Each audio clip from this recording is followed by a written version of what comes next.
Kuluthum yasoma yakulira mu kibuga naye yakula fala kumanyi galina ku kitiibwa kyalina ku bitabo byalina ku mulimu gwalina kye kikutwala n'omufere. Nze nina ka audio ke nafunye ng'omusajja anenya omukazi nti lwaki ojja mu bantu ebintu tubadde tujja bikolera tukimanyi tujja bikola bigonjolereyo. Dr. Kuluthum wadde mukwano gwange yanswazizza akuswaza mu kuteeka laavu mu kamera omusajja ekika ky'omusajja kye yafuna. Nze ndiriyo I don't pretend mufere mufere nkyogera mu kamera omusajja amanyirawo mufere kye kimufula omufere mukwasi wa nnyindo kyekyo bano abakwata ennyindo ne babba abantu nti basawo boogera ng'abayindi. Sheikh Muzaata tabeerangako mufere kati yafunye mufere bafaanaganawa ne Sheikh Muzaata. Sheikh Muzaata alina erinnya nga munnaddiini asomesa njiri, ono akwata nnyindo bafaanaganirawo ne Sheikh Muzaata. Ono gayi tayagala Kuluthum yabadde ayagala ebintu ebi kumanyika mu bantu. Ekyokubiri abalaga ayinza n'okuba abala nnyumba ya Sheikh Muzaata wali yagaddemu wa bodaboda nina ne bakyali bange beyakuba akasente. Yes, talina wadde akaduuka akatunda obumasu kikulu kirungi ebyaddala ne bikyandifunye Eddy Mezaya nkirya n'amagumba nengameketa. Mukazi wa kitiibwa yasoma abantu babadde baportrayinga ekifaananyi kirala nnyo gyali kyonna yakiyiye. Kati obufumbo bwe buli kyekirina okukola era teriyo kintu kibinga kukuliza abaana mu bafala. Ani olwo gwe bakuliza Kuluthum yasoma yakulira mu kibuga naye yakula fala kumanyi galina ku kitiibwa kyalina ku bitabo byalina ku mulimu gwalina kye kikutwala n'omufere kulwokuba nti muwanvu kulwokuba muwanvu nti munene omuntu asomye omufere taba na laavu kale abeera nayo naye omuntu atuse ku bwa dokita akozesa nnyo kye bayita IQ. Ono gayi tayagala Kuluthum yabadde ayagala ebintu ebi kumanyika mu bantu. Ekyokubiri abalaga ayinza n'okuba abala nnyumba ya Sheikh Muzaata. Bino nze mbyogera ayinza okuba abala nnyumba ya Sheikh Muzaata. Ku musajja engeri gy'azoola eriiso bw'ati n'omukyala yabadde ayagala ebintu ebi kumanyika mu kamera namuyita laavu n'ono n'amuddamu nti wangi kumanyika mu kamera akifunye. Akiramu yamanyikiddwa kati abantu tebamumanyi. Nze oyo nalibadde muwaddi time. Nze Eddy Mezaya kati dokita waffe kimuteekawo yaguddeyo abantu babadde njagala nkubuuliremu lujja okuva omukyalo oyo Sheikh lwe yafa wali olabyeko statement emuvuma mu bantu dokita abantu babadde balyoke tebeerangayo naye essaawa zino abantu kati bakola statement ezivuma Dr. Kuluthum zisukka 1000. Kitegeeza ekitiibwa kye badde bamuwa kyakoze eki. Genda ku social media olabe buli kika kyakivuma bakyayisemu abatamanyi laavu kikyekola lwaki buli babadde tebamuvuma abantu basooka bakkirize nti laavu. Kati dokita ne byandifunye wa bodaboda nga talinaako zero kyandibadde fine. Naye omusajja amufumbirirwaniddwa leero enkeera omukazi najja nti wamubbyeko sente z'emiliyoni 40. Oba okyali awo nti ate n'agenda ne ku buko naye n'akubayo oba kitegeera omuntu bw'atyo. At least omanyi ku by'abakyalo omukyala asobola owaayiriza nga laavu ye mutawaanya naye omwami we bamututte. Yali badde yamuloopye dda. Nze nina ka audio ke nafunye ng'omusajja anenya omukazi nti lwaki ojja mu bantu ebintu tubadde tujja bikolera tukimanyi tujja bikola bigonjolereyo. Etegeeza nga aliriyo omukazi aliriyo era alina bannamawulire byabadde alumba nti simanyi muve ku mukazi wange ebyo bya famire. Kitegeeza aliriyo tanneegaana. Naye Dr. Kuluthum alaze amaalo mu kamera najja n'agamba simanyi Haji Gundi simanyi kasajja kampi. Omuntu eyasoma obwa dokita otandika otya okuvuma omuntu olw'ekikula kye nti akasajja kampi gwe dokita okola mu ofiisi eri public akola mu state council n'ovaayo mu kamera n'ogamba nti nakasajja kampi n'ovuma omuntu olw'enkula ye igwe dokita olw'enkula ye n'ogifuula point n'otula mu kamera n'ogamba nti akasajja kampi gwe dokita odescribing omuntu olwa nature. Wasoma ki? That is disrespect. Etegeeza senga abadde mulema era yaligambye akakalema Ati yamunenya kuvaayo n'ayingirawo mu mbeera ya laavu yaabwe. Omusajja yavuddeyo n'agamba babadde beekwasaganya. N'obuyambi n'abuwaayo ne muleka n'amuyamba. Babadde beekwasaganya. Kyekigambo ekituufu. Naye kati Kuluthum okuvayo ku describing nti oli akasajja akampi. Akasajja kampi nnyo. Kitegeeza asobola okuvayo n'agamba nti no ani ayagala oyo omulema. In actual sense, in public court aba amaze okukomitinga omusango. Nekyo nakigatidde mubeera nti yali anoonya afaana Haji omugenzi. Ulirizaamu. Era yamufunya kirama afaanana. Ulirizaamu. Haji Muzaata, Sheikh Muzaata tabeerangako mufere. Kati yafunye mufere. Bafaanagana awo ne Sheikh Muzaata. Sheikh Muzaata alina erinnya nga munnaddiini asomesa njiri. Ono akwata nnyindo. Bafaanaganira ne Sheikh Muzaata. Tebalina. Bafaananye mubiri gokka. Uliriza kitange. Ekifuula omuntu okufuuka omuntu si mubiri gwalina. Akira mba musimbe wali musajja muwanvu munene tutambule nze naye tulabe abantu gwe bawa respect. Ko akira munawe. Obolooza nti nefaanana y'omuntu edipendinga bwongo. So statement ya Hajjati ogiteeka mu mbeera eno nti afaananye. Hajjati alina maalo. Era abantu balina nga abazadde mufuube mu kuzaa abaana mu ngeri eteri y'amaalo. Okkiririza mu mbeera nti emizimu gimanyi okudda ku nsi. Naye ogwa Muzaata teguyinza kudda. Tegusobola kudda. Baamukola ebintu bingi. Baamukola ebintu bingi. Nga mukyala yabimukola fa abantu famire kiki. Abantu Muzaata teeka okuba baamubbako ebintu bingi. Yali musajja mugagga. Baamubbako ebintu baamukola ebintu bingi omulambo gwe. Tegusobola kudda. Baamukola bingi. Olwo gye mpitire yo omuntu n'agamba naye bano baleka balina ekigendererwa bino ebintu nga biri ku speed. Anti buli muntu yeewuunya entegeera ya Hajjati. Balowooza omuntu alina PhD oba dokita teyandituuse ku level eyo. Yensonga lwaki abantu badawutinga omukwano gwabwe. Balaba ebintu biri stupid. Nange Eddy bye sikola. Mukazi wange wali omulabyeko omanyi linnya. Yes. Nate nze sina bitabo oli byalina. Dokita byalina. Kitegeeza nti ate nze ndi mugezi nnyo. Nze nsana okubeera dokita. Dokita Kuluthum atabeere ku level endala. Yes. Tubadde tumuwe ekitiibwa. Ensi yonna ebadde muwe ekitiibwa. Nze nkugamba egenda ku social media. Ekitiibwa ndowooza kyo kikyaliwo. Tuleme kugamba nti kyali. Ate ekitiibwa bamuvuma. Uganda gwe boogeraku kati. Naye Dokita Kuluthum nze ndikyaliwo twekubira kasimu oba nyiiga watuyiyeeyo fenga mikwano gyo. Wali yagaddemu wa boda.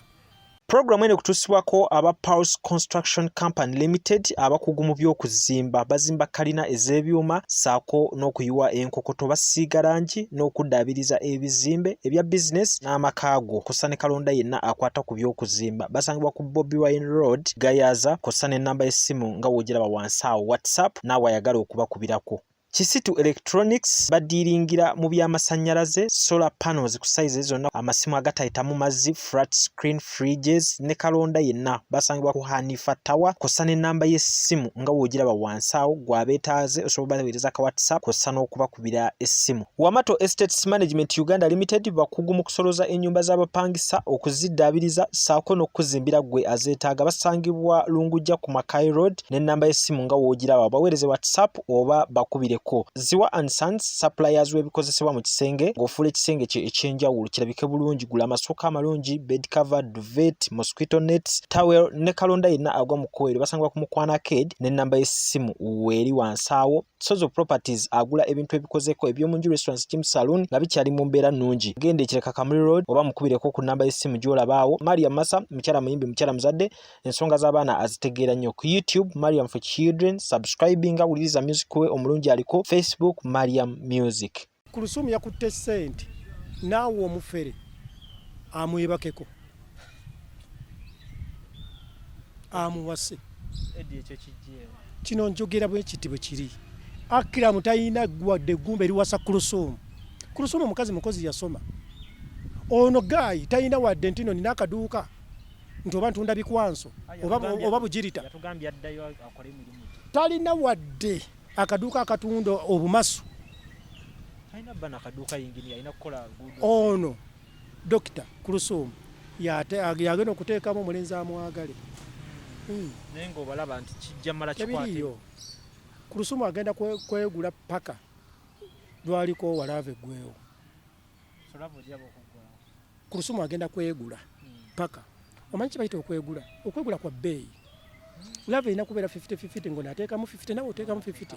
Oli talina kyagenda kuteekamu kuba takiina. No. Naye bino byonna nga bigenda mu maaso biteekawa erinnya ly'omugenzi ne famire mu kasasiro. Omusajja yali wa Erinnya tewali. Erinnya liweddewo. naye kino kirina engeri kirikosa 100 ku 100. Toyinza kugamba nti mubadde muyina member parliament ye Bobi Wine mumusikise Seggirinya. Tebimakinga wadde bonna ba member parliament nti wadde bonna basajja naye tebimakingangako. Ontegedde bonna basajja naye tebimakingangako. No. Wadde bonna basajja. Sheikh Muzaata abadde asaana okusikirwa omuntu agwa mu kiti kye nga seeka musomesa wa ddiini ne bw'aba talina ssente. Ye dokita alina okugenda mu maaso n'obulamu bwe. Yes, ekyo kituufu. Dokita okufuna omusajja si kyakabi. Kyabadde alina okukola muwala muto. Dokita kikulu kirungi ebyaddala. Ne bikyandifunye Eddy Mezaya. Nkirya n'amagumba n'engameketa. Nkirya n'amagumba n'engameketa. Maama nyawo. Ate agadde nkulimbe. Nkirya n'amagumba n'engameketa. Naye ate ffe tuli babbeeyi. Baani ab'ebbeeyi? Ba Eddy Mezaya. Kubanza obwongo bwange bwentunda. Situndda mubiri, situndda ndabika. Naye omwana yabagambye layini. Yagambye bonna aboogera nsaalwa bajja bangi nga bampeereza obumeseki naye ono ye yawangudde. Dr. Kuluthum wama bweberere n'omuferewo mukwata nnyindo neggwe olitubuulira ekirivaamu ffe weetuli. Nze kambagaliza obufumbo obulungi naye njagala nkubuulire. Haji Bugingo. Pastor Bugingo. Nze ngamba Haji Bugingo. Omwawule ku ffe gwe tumanya omusumba. Anti pastor manyi balala. Manyi Bakayanja, manyi Baserwadda, manyi Babugembe.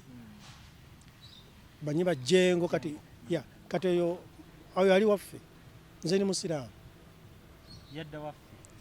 Kye kimuzze waffe. Kati Haji. Olw'okuba divorce. Ate divorce weeri. Bakola divorce. Bagiganye. Naye oli omu kwabo abantu abawagira omuntu bamusibira olw'okuba divorce egaanye. Sikikkiriza. Ne muteese. Bwe mbeera nga mukoze ebyobugagga 100 mugabane 50-50. Olaba oli anaagaana okusayininga divorce. Teri agaana. Kazi mukwate muyingize mu church. Yes, kwata manya nti nfuna sente meka mu church. Tujibale ne radio. Nti nina branch za radio meka nti 2. Twalako 2 nange 2. Teri ayinza gana kusayininga ki? Divorce oba contract. Tali. Basi bagiteekamu nnyo ebyawandiikibwa goloza ebiridde ku byanfuna. Ono Haji Bugingo ayagala kubba. Tayagala kusasula maanyi ga mukazi. Era ebyo ebiseera byamala nti agula balooya. It's just stupid. Omukazi olwo muyinamu abaana. Kwata ebyobugagga obiwa omukazi alabirira abaana be kuba baana babo. Lwaki oyagala byonna obisigaze? Yamulekera ennyumba. Ye Bugingo alya nnyumba. Sente zivaawa zebakozesa. Teziva mu radio na TV. Kwatako media house emoji muwe. Bwe mba temugigabanye abeere ne managing director. Nga omwezi mugabana income. Makula asigaze. Anti nkulaga makula asigaze ebya Bugingo. Byabasigaza. Naye kyannaku nnyo gwe taata w'abaana okugula looya awoze n'omukazi gwozaddemu abaana obeera kisirusiru. My dear, is too stupid. Nze Eddy Mezaya nina abaana. Mukyala wange ne bwangamba nti nno ennyumba eyo bwe tulema okutula ku mmeeza ennyumba ng'abaana bange bagenda ogibeeramu sina kye nkitwala. Mugambye walo okay abaana bange. Yes. Sisobola kukwata mukazi wange gwenzaddemu baana ne mutwala muki. Muze nkwatagana yagaana ne wakati w'abaana ne taata ne maama. Nedda Mwami Bugingo mu butaswala yagula looya awoze n'abaana be. Kuba bw'owoza ne maama w'abaana oba owoza n'abaana. obutaswala kyokka yabulirira abantu counseling. Tusaasire Makula mukazi wattu. Ogudde Makula sina kye musaasira. Ogudde mulavu n'omusajja. No, Makula sina kye musaasira. Makula ali kazannyoke katuufu. Yewa ng'omukazi yeetege afune kyayagala. Ye ali ku mulamwa. Nze muwagira. Omukazi yagambwako omusajja ye nze mpagira Makula talina musango. Talina. Era nze Makula be musanga mukubira engalo. Ate mukwano gwange. Ne Bujingo is a fool. Nate Makula muwa respect. Nti ye mukazi alina kwetega kufuna kyakabi. Kati Makula akoze atya okukuuma obufumbo oyo mukazi wattu kubanga bambi olaba nti abugendako ate amawulire ne gakuba nti omusajja talina kyakikolera. Bujingo ate kino kye yavaayo mu kamera n'agamba nti siwasangako Makula. Senga mbadde muganda wa Makula twalibadde twanoonya dda Bujingo ne tumuteeka ku ntandaalo. Entandaalo kimanyi kiba embooko 10. Okwegaana omukyala. Tukola kapale ne tumuyita jangu mu meeting ne ngamba abawaka ntandaalo. Kwata amagulu oli akwata amagulu no mikono migo 10. Toza siri walira ku baana wa munno ntino simuwasangako ngate is stupid. Walone statement jotonza na kuogera. Is stupid. Yes, total stupid. Okuloza nti wachi talukumanyira tekiri twali point endala. Kamanyiro. So kye kino kolebwa Eddy. Ng'omuna Uganda. Omuntu alina ku respecting abakazi. Respect women. Yes, abakazi sikyakumanyira. Entuyo z'abakazi zetaaga okusasulwa. Omukazi akufumbira omwebakako ye dokita waasooka buli kimu bw'obuulira bw'obeera ng'olina ye banka yeesooka. Naye lwaki Teddy takkiriza mullo n'agamba nti kale kenyina nange ministry yange kyaki yange nagiguddewo nga bwe twatandika kiina kino kisoboka bagaba n'ebyobugagga bamuwe entuuyo ze. Bamuwe entuuyo ze. Yeebakibwako emyaka 21 nga omusajja oyo amwebakako. Asasulira ekyo kye yamwebakako. Yamuzaalira abaana. Asasulira abaana be yamuzaalamu. Yes, oyo omukazi yamufumbiranga emmere Bujingo ng'agenda okukola. Amusasulira amaanyi gaago. Yes, Bujingo aleme kubeera mubbi. Asasulira amaanyi g'omukazi. Yes. Bujingo ekyokuyimirira katuuti buli service n'abanga ezimu ku nsonga ezigenda mu maaso mu bulamu bwazitekako eddoboozi kiina kye kimuyamba. Is stupid. Kyekiri kye nagambye buno ali waffe. Kati twamujja mu babulooga kati tubiisanya na mu bapasita tubiisanya na bulooga munnaffe. Is a blogger. Kinenge gye kimukoseza enene we. Is a blogger. Kati nze ekitiibwa ky'obwapasita kyamwambulwa. Is a blogger. Kati wano mu Uganda bembanga ba percentage. Junior, Tamale Junior muwa 30% being a blogger. Yesima muwa 0. Kaye wisdom ne muwa negative. Lema kaye wisdom yabakola. Kaye wisdom yasibiddwa n'ennyonyi eye UK. Wabitegeddeko. Ekyo nkimanyi nnyo. Nagamba kaye wisdom gwa twali nga 17 December. Nemba gamba nti kaye wisdom tagenda kugenda wa? Tagenda genda Bungereza. Abantu ne bawakana. Teyali. Wagamba tagenda genda. Nakyogera 17 December. Obesinga kuki? Info wajijja. Manyi nnyo. Kubanga kaye wisdom yafuna visa by the way. Sagala abantu balimba ensi nti teyafuna. Bonna nga be baali ku bipande baafuna ki? Visa. Naye kyalemesa kaye wisdom in discipline. Kikiwa yafiiringira bwe yamala ofuna visa. N'alowooza nti waakabi. N'atandika okuvumaavuma buli muntu. Kaakati ffe tumanye ekyokukola. Ogatta n'oyawuza n'okubisa. Ne mugamba nti kaye tosobola kulinnya nnyonyi genda Bungereza. Nadda okwo ku TV zammwe n'avuma n'akola ki ne mugamba nti good mugenda 3 mu lumu katubalinde yalinnya ku kipande kyonna yatalinnya kati anaava n'alimba abantu simanyi covid simanyi kaye wisdom teyalina covid senga yalina covid senga kati ali mu quarantine kaye wisdom in discipline wakabeera ku internet emyaka egi ogaba akasimu olwonza abaddeko emyaka 14 ng'osobola okunoonya essimu yange neebula kitegeeza kaye wisdom mufere. Is stupid. Omanyi kaye wisdom yalimba abantu nti yasoma nti alina masters yagenda n'ayambala graduation gown ne bamukuba ebifaananyi n'ayita mmwe era gwe kennyini gwe wamukapucalinga n'omu interviewinga nenga alimba gavumenti ya Uganda n'etunula ekwata abasajja ayo kaye bamuteeke mu kkomera okulimba ensi kubanga kaye wayinza okubeera yamuwa omulimu ng'agamba kaye yasoma ne bamuwa omulimu ekizimbe ne kigwa kuba tamanyi kyakukola naye yamatiza abantu ku TV nga bwe yasoma. Kati gavumenti ya Uganda eddidde abantu bwe bato ne babawa chance. Kaye Wisdom bamukwate bamuteeke mu kkomera, olaba waliwo omuntu anaddamu okukwata ekicupuli. Buli kimu Kaye Wisdom. Yasoma. Omuntu eyasoma abeera na identity card ya university agirina. Anti kisinzira nga tumaze gimusaba n'atagijjayo naye munnaye. Wamulabako ku graduation list eyafuluma. Gawuni. Bamuwambaza gawuni alange essomero. Teyasoma. Inze nagamba bwe nti Kaye Wisdom ajalaga abantu identity card mu millions mu cash. Manyezo sente kayajja zeerira. Labayo gwe mukwata omugambe Kaye oli mwavu jangu tugende. Kwata identity card ya university giteeke wano. Ofune millions yayambala gawuni. Nagamba nti alina master bamutikidde master nga teyasoma abeera sire. Tu omusajja omukulu ali mu myaka agenda mwana. Nodda mu TV n'ogamba nti nze mama wange mugagga yina nyine bizimbe bwa bakuli. Kati omuntu omyaka Kaye mugagga uliriza ayina ebizimbe. Oyina kwogera bibyo. Yali badde ayogera bibye. N'atayogera bya nnyina. Ontegedde bulungi. Ekyo kiraga nti oli musiru. Ekyokubiri ife twava ekalangaalo. Kaye Wisdom mbusimanyi ali bamuzaala wa bakuli. Akulidde kamana ye yaveeyo mu luweeri. Twava ekalangaalo. Nze najja na kafaliso. Nenzija wano nenkola ku TV, nenkola ku radio. Oyo Kayenga yaleeta busidi nyambo ompromotingeko. Yes, yaleeta kakayimba nga omanyi tamanyi kuyimba. Tamanyi. Yakaleeta nga ali ku top radio eyo. Mujjukira kati nti eyo n'omusiru yaleeta akayimba akatamatama. Kwegamba nga tamanyi kuyimba. Nenze nvudde ekalangaalo, nenzija mu Kampala, nenkoleramu erinnya, nenvaawo, nengende Sweden ija ewa mulema. Oba kitegedde sire nalimba abantu nti Europe agimanyi kubanga yagendako eyitale okulamaga ono father ono wa Dove Tours and Travel yamutuwala. Nalimba abantu kwegamba bulamu bwabwe bali mu ghetto. Ayogera ebigambo bibiri nti nze ndi mukwano gwa President Museveni, ndi mukwano gwa General Salim Saleh. Omulimu ogwa Kaye musajja yasoma ina masters gwe gwabula mu government ya Uganda. Nze lujja tubadde ne Eddy Mezaya mbeebaza okubeera nti ate mutugoberedde omwaka 2022 bwe tutyateera bwe tusimbudde. Nsaba Katonda abankuumire mbaagaliza bye munjagaliza paka ate programu yaffe enaddako.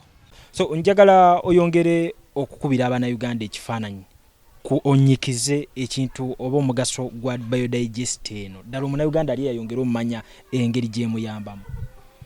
Kakati biodigester eyina emigaso mingi. Eyina emigaso mingi nnyo okusinziira ku erigundi yaffe enkadde. Omugaso ogusooka biodigester ya aleese.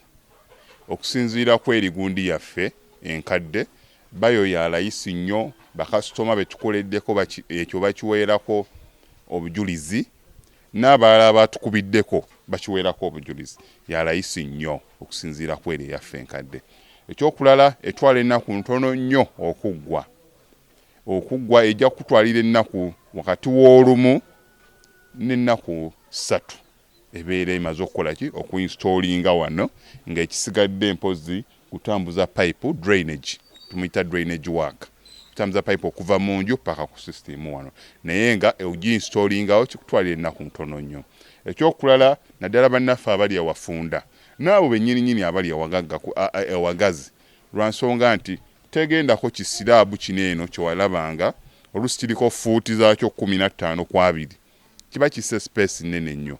So ekirungi kya biodigester tugenda kuzzaawo ettaka lyawo nga we twalisanze ettaka liddawo wafuuke muswetwe nga kyabadde. Omugaso ogw'okulala space yo ogisigaza nkino olw'okuba nti tubiseewo bulungi ettaka ne liddawo nga lyabadde kebe emmotoka yo okola ki ogiyingiza n'ogipaakingako kungulu. Ekitali ku erigundi yaffe nti twasimangako twateekangako kisiraabu nga gundi ekifo ekyo kiba kikoze eki maybe okyolezaako naye wano eno obiseewo bulungi ettaka peva zo zigendako omuddo gw'ogusimbako pasikala mugwenjogerako system ng'eri eyo bali bajja babuuza gundi yo eririddawa naye ng'eri wansi eyo waliko pasikalamu oluusi oyo opaakinga nako emmotoka yo.